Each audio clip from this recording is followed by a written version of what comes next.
দেখো, এই আইনি প্রসিডিওরের মধ্যে প্রীতমের চ্যানেল, পিঙ্কির চ্যানেল এবং নিকির চ্যানেল, এই তিনটে চ্যানেল কিন্তু অলরেডি শুরু হয়ে গেছে, প্রক্রিয়া শুরু হয়ে গেছে। ঠিক আছে?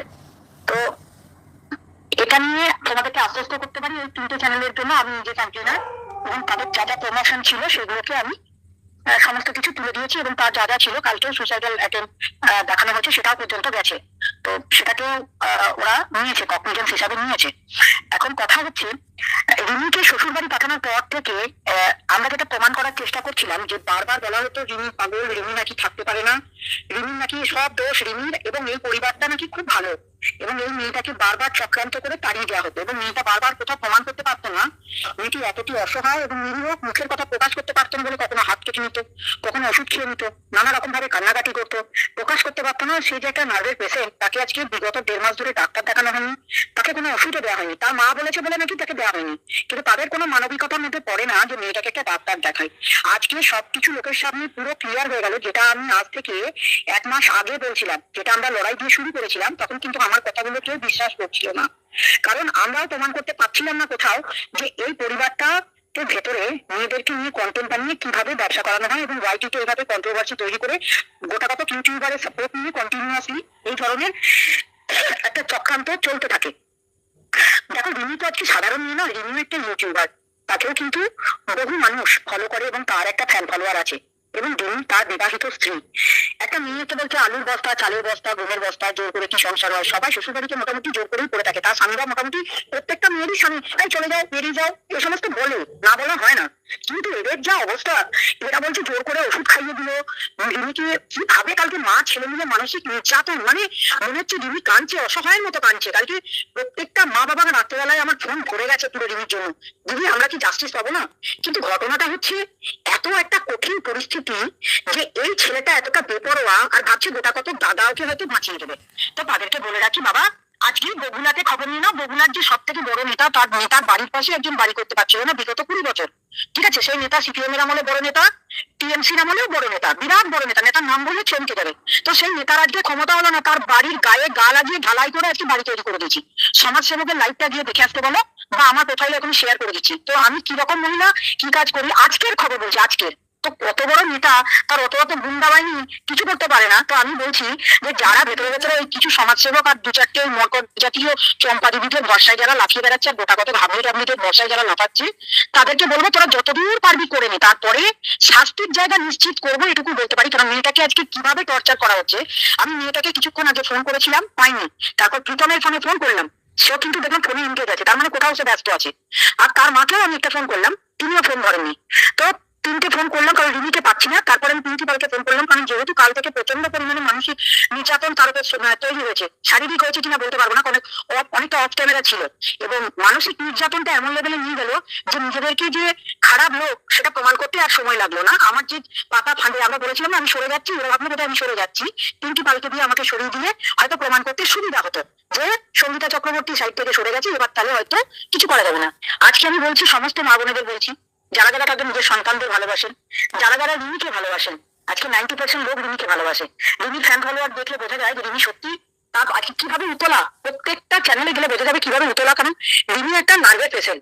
সে তার কথাগুলো ব্যক্ত করতে পারে না, সে তার বাবা মাকে গালি দেয় কখন, যখন লাভ হয়, যখন তাকে বলতে বলে, যাকে তাকে যখন আমার নামেও বলতে বলেছে সে আমার নামেও বলে দিয়েছে, মানে যাকে যার নামে বলছে। হয়তো রিমি আমাকে দেখেছে হাঁটিয়ে হয়তো 8 ঘন্টা কি 1 ঘন্টা কি 1.5 ঘন্টা, তুমি আমায় চেনেও না। তো ওকে যা বলতে বলবো তাই বলবো, মানে ভালো থাকার জন্য, ও নিজেকে ভালো থাকার জন্য, ওর প্রীতমকে ভালো রাখার জন্য ওকে যা বলবে তাই করবে।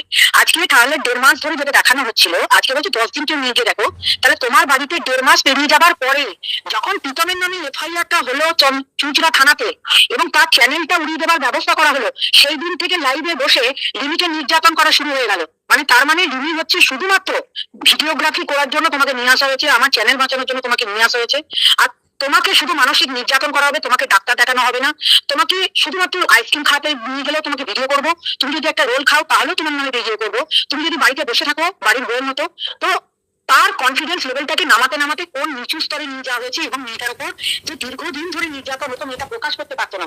এবং সাথে কিছু যার সাথে তাদের ওই আগেকার যোগাযোগ আছে, তাদের বাড়ির লোকেরা আমাদের সাথে কন্টিনিউসলি যোগাযোগে ছিল এবং এখনো আছে। তারা কিন্তু আমাদেরকে বারবার বলছে, ম্যাডাম বলে দিচ্ছেন, কিন্তু আমাদেরকে বলতে হচ্ছে, ওয়াইটির সামনে গিয়ে বারবার বলতে হচ্ছে, না না আমরা পুরোপুরি ভয়ের চোখে বলছি, কারণ এও আত্মহত্যা করতে চলে যাবে। অর্থাৎ দিশানি মাও আত্মহত্যা করতে, মানে দিশানিও আত্মহত্যা করার ভয় দেখাচ্ছে তার মাকে। সুতরাং তারা লুকিয়ে আমাদের সাথে যোগাযোগ রেখেছে। তার আত্মীয় স্বজন, তার মামার বাড়ির লোকেরা প্রত্যেকে বলছে, দিদি আপনি যা কেস করবেন সেই কেসের সাথে আমরা থাকবো, আপনার কোনো চিন্তা নেই। কিন্তু একটা কেসকে সুন্দরভাবে সাজিয়ে গুজিয়ে আনতে গেলে একটু সময় আমাদের লাগবে। সেই সময়টুকু আপনাদের কাছে নিচ্ছি, এটুকু কথা দিলাম আপনাদেরকে। কত বড় নেতা আছে, কত বড় সমাজসেবক আছে, কত বড় বড় চম্পা দিদিরা আছে, সবাইকে যে যা বলছে সমস্ত জিনিসটা কন্টেন্ট হিসাবে ওরা নিজেরা ছাড়ছে, কিন্তু আমরা নিচ্ছি ক্রিমিনাল অফেন্স হিসাবে। যা যা কথাগুলো বলছি সমস্ত পার্ট তুলে তুলে নিচ্ছি। তো তাদের কাছে যা যা প্রমাণ আছে তারা সেই প্রমাণ নিয়ে কোর্টে হাজির হবে, তাতে কিচ্ছু যায় আসে যায় না আমাদের।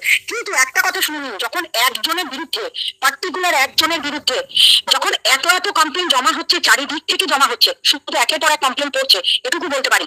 তো সুতরাং সেই সমস্ত কমপ্লেনের একটা সুন্দরভাবে সাজিয়ে গুছিয়ে রূপ নিয়ে যখন কোর্টের সামনে প্রেজেন্ট করানো হয়, তখন কিন্তু সেই সেই চ্যানেলগুলো উড়বে উড়বে উড়বে। একটু নিশ্চিন্তে থাকুন, শুধু চ্যানেল উড়লে হবে না, একটা গণ আন্দোলনের ডাক দেবো আমরা। গণ আন্দোলনের ডাক পেলে আপনারা বুঝতে পারবেন যে যখন আমরা গণ আন্দোলনের ডাক দিই তখন কিন্তু বেশ মানুষ এসে জড়ো হয়। আর এক্ষেত্রে গণ আন্দোলনের ডাক দেওয়াটা আমাদের পক্ষে অনেকটা সুবিধা হবে, তার কারণ রিমিকে ভালোবাসার লোক এবং এই দেবনাথ পরিবারের যে নোংরামিটা সেটা সকলের সামনে চলে এসছে। সকলের মধ্যে আজকে প্রস্ফুটিত যে আমাকে প্রমাণ করতে হবে না, আর আমাকে নতুন করে প্রমাণ করার কোনো দরকার নেই। তারা বলছে থানায় বসিয়ে দিয়ে যাবে, থানাওয়ালারা অ্যাক্টিভ আছে, প্রত্যেকটা দুটো থানায় কিন্তু পুরো অ্যাক্টিভ। আমি কোনো পয়সা দিয়ে থানা কিনিনি, থানাতে পিটিশনের পর পিটিশন করছে। তো সুতরাং সেই থানাগুলো অ্যাক্টিভ আছে, সেইখানে লোকাল নেতারা অ্যাক্টিভ আছে।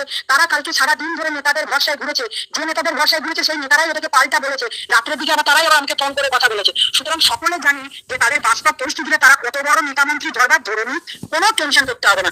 আজকেরই তো বললাম, বেগুলার বুকে আজকের একটা ছোট্ট উদাহরণ দিচ্ছি, আমার প্রোফাইলে কিছুটা শেয়ার করি। বেগুলার বুকে সব থেকে বড় নেতার বাড়ির গায়ে গা লাগিয়ে বাড়ি ঢালাই করে দিলাম একটা ছোট্ট দোকানওয়ালা তার।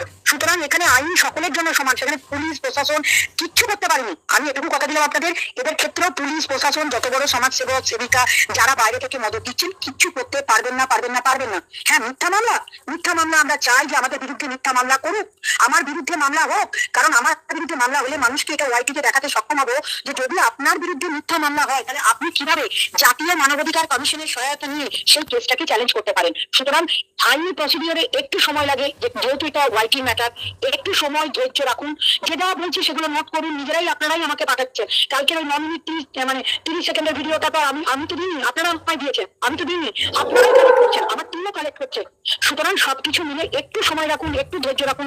চ্যানেল ওরা সাথে সাথে গণ আন্দোলনের ডাক দিয়ে এই পরিবারগুলো শুধরে যায় যে ও ডাইভোর্স দিতে পারে, মানে ও ডিভোর্স পেয়ে যাবে এবং শান্তিতে বিয়ে করে নেবে। দ্বিতীয় ঘটনা হচ্ছে রিমিকে যতবার বার করে দেবে আমরা ততবার ঢোকাবো, সুতরাং সেটা নিয়েও চিন্তা নেই। থার্ড হচ্ছে এটা একটা কথা যদি আসে যে বাবার সম্পত্তি, যেটা সময় আমায় জিজ্ঞাসা করছিল কিছুক্ষণ আগে, বাবার সম্পত্তিতে ছেলে থাকবে কিনা, বাবা ছেলেকে ত্যায্য পুত্র করে দিক কোর্ট পেপারে, একদম পুরোপুরি ত্যায্য পুত্র করে দিক, তাহলে ওই বউ ওখানে থাকার থেকে বউয়ের প্রাপ্য, কারণ ত্যায্য পুত্র করে দিলে বৌমাটাকে যখন দিয়ে দিয়েছিল বৌমা প্রাপ্যটাও গুছিয়ে দিক, দিয়ে বাবা মাটাকে বার করে দেবে, কোনো অসুবিধা নেই। কিন্তু এটা ধরে যেন না বসে থাকে যে কারো কথা শুনি যে ভাই তুই কোটে কোটে ঘুরতে থাক আর আমরা ভাই বুঝে নেবো, ঠিক আছে, ওই কোটে কোটে ঘুরতেই থাকবে আর মেয়েরা তার ভাববে যে ছেলেটার জন্য আমি কোটে কোটে ঘুরতে থাকবো আর ছেলেটা মজা মারবে সুখে থাকবে, সেটা করতে দেবো না। এটা নিয়ে কেউ চাপ নিও না। তাতে যত বড় দাদা দিদিরা আছে, যত বড় সমাজসেবকরা আছে, যারা মুভি দিয়ে ঘুরছেন সামনে আসুন, আছি চলে না বৃক্ষ, তোমার পরিচয় কি, ফলে পরিচয় দেবে। তো এখন তো কথা নয়, আমার সাকসেস রেট দেখে নেবে আর তাদেরও সাকসেস রেট তারাও দেখে নেবে। তাই কোনো টেনশন করার কিছু নেই। আর রিমি যেহেতু ওই বাড়িতে আছে, আমার যেটা চিন্তা রিমি নাকি শরীর খারাপ বললো, তাই আমি একটু ফোন করে খবর নেবার চেষ্টা করলাম রিমি ঠিক আছে কিনা। কারণ কাল থেকে কিভাবে মানসিক নির্যাতন তার উপর শুরু হয়েছে, কাল না পরশু রাত থেকে, ঠিক আছে, হ্যাঁ পরশু রাত থেকে অন লাইভে। সব থেকে বড় কথা এই ছেলেটার একটাই স্বভাব, লাইভে বসে বসে সবাইকে তুলে ধরা করে দেওয়া। ও এত বড় নেতা আর আজকে সেই কমেন্ট অফ করে দিয়েছে, যাদের কমেন্ট পড়ে পড়ে রিমিকে অপমান করা যায় সেই কমেন্ট গুলোকেই আজকে অফ করে দিয়েছে। কথা অনেকে বলবে যে পুলিশ প্রশাসনের পরও কিন্তু একটা জিনিস আছে, যেটা হচ্ছে মানুষের জনগণের কিন্তু চোখের সামনে যেটা ভাসছে, যেটা সত্যতা প্রকাশ হচ্ছে, সামনে চলে আসছে, সেই জিনিসটা কিন্তু মানুষ কখনো ভুলতে পারে না। আজকে রিমির জন্য আমাকে কতগুলো দিদি রিমি ঠিক আছে তো, রিমি ঠিক আছে তো, মানে রিমির সাথে আমার কথাও হয়নি, দিনের বেলাতেও একটা খেতে গেছিল।